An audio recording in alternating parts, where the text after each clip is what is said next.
Win Gatchalian, nilabas ang mga litrato ni Bianca Manalo na nakikipaghalikan sa ibang lalaki.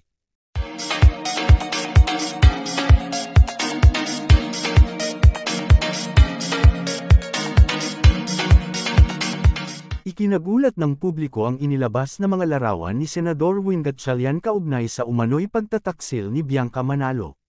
Sa naturang mga larawan, makikitang may ka-close si Bianca na isang lalaking hindi kilala sa publiko. Ayon sa senador, ito ang naging hudyat ng kanilang hiwalayan. Sinabi niyang nasaktan siya ngunit kailangan niyang ipaglaban ang kanyang katotohanan.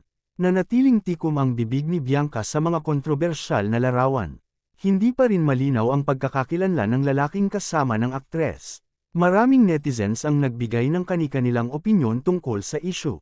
Samantala, sinabi ni Win na ginawa niya ito upang linawin ang mga maling impormasyon.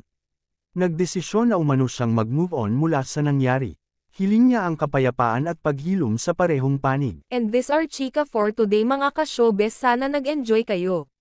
Don't forget to like, share, subscribe and click the notification bell for more updates.